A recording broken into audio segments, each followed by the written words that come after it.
Hola, buenas noches a todos. Hoy voy a hacer esta exposición pequeña de hierro en falla cardíaca.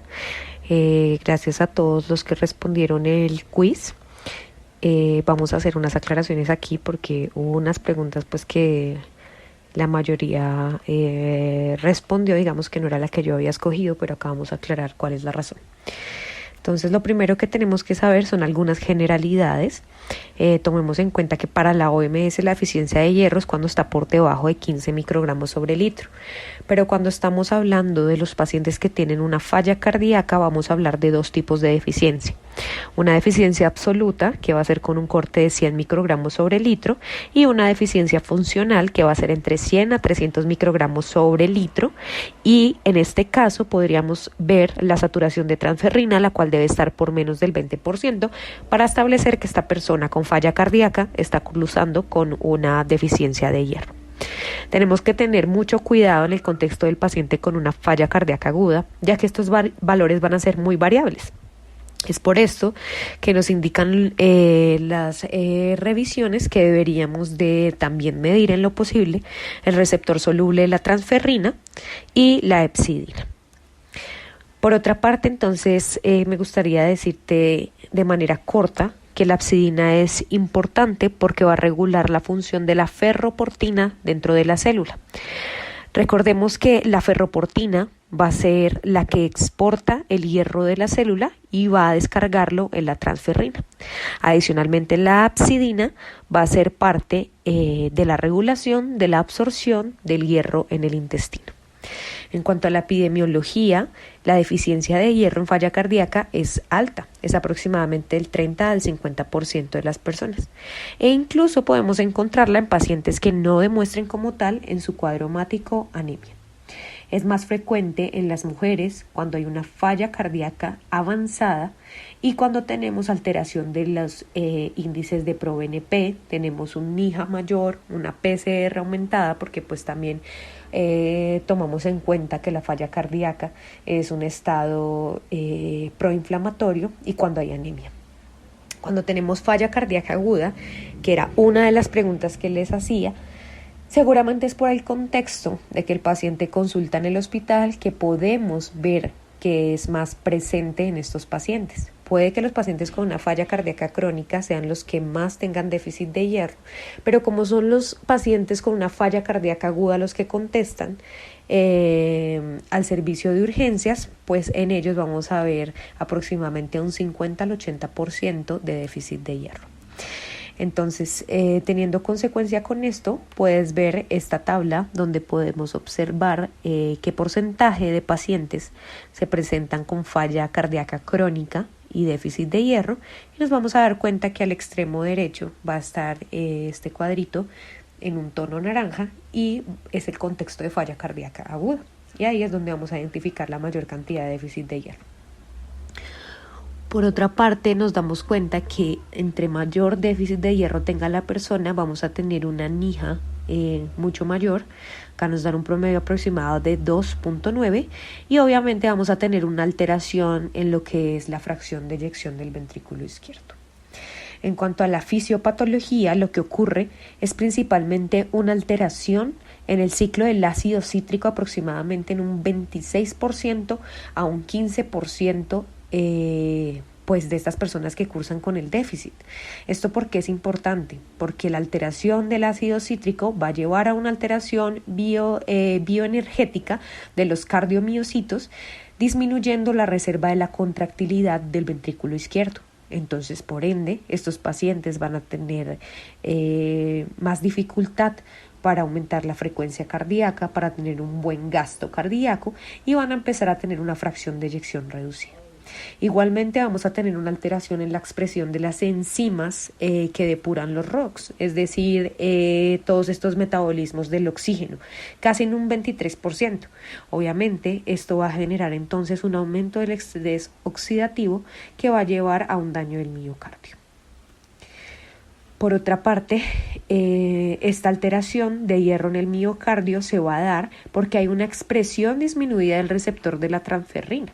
Entonces esta era una de las otras preguntas. Se ha como analizado este tejido y se ha dado cuenta que estos receptores están disminuidos. Y esto ocurre también por esa respuesta anormal en cuanto a la exposición de catecolaminas y aldosterona, porque bien sabemos que hay una hiperactividad del sistema nervioso simpático y una alteración del sistema de renina, angiotensina, aldosterona.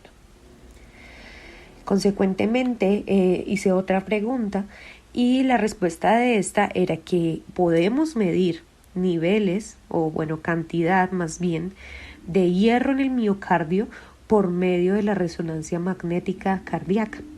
Entonces se han dado cuenta por lo menos que posteriormente a colocarle el hierro, pues que escoja la persona que esté manejando a ese paciente en el momento, llegan y le toman una imagen control de cardiorresonancia y sí se puede evidenciar que los pacientes van a tener un aumento de la cantidad de hierro en el miocardio. Incluso se ve no solo en la imagen sino físicamente.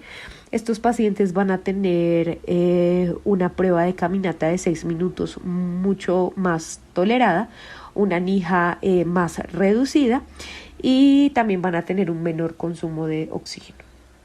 Entonces acá simplemente les pongo un cuadrito como resumen que nos muestra los principales factores dentro de la fisiopatología. En cuanto a la historia natural de la enfermedad, vamos a tener que los pacientes que tienen NIHA 1, la apsidina está anormalmente normal o elevada. Y esto es como, digamos, los autores lo conocen, lo identifican como algo como paradójico, porque pues no debería de estar elevada, debería de estar normal. A medida que los pacientes van avanzando en esta disnea y van disminuyendo su clase funcional de NIHA 2 a 4, vamos a darnos cuenta que tanto la ferritina como la saturación de ferritina, como estos receptores de transferrina van a estar disminuidos. Y vemos un valor que no es despreciable y que es estadísticamente significativo con una P de 0.001. ¿Esto a qué nos va a llevar? A unos pacientes que van a tener mayor morbimortalidad. En cuanto a la historia natural de la enfermedad, digamos que la relación de la deficiencia de hierro y la falla cardíaca pues es directamente proporcional. ¿Qué más les cuento? Entonces ya casi para terminar el manejo, han hecho varios estudios. Uno de estos fue el Ironaut en Heart Failure, que fue un estudio multicéntrico doble ciego aleatorizado en el cual se tomaron 255 pacientes con déficit de hierro y una falla cardíaca crónica sintomática. A estos pacientes lo que le hicieron fue colocarle de manera oral 150 miligramos de hierro polisacárido 2 veces al día y a otros pacientes se les dio placebo por 16 semanas. Lo que encontraron era que no había diferencia en estos dos grupos, entonces que el BNP, la caminata, el consumo de oxígeno, entre otros, no tuvo ninguna diferencia con respecto a los pacientes que no recibieron este hierro de manera oral.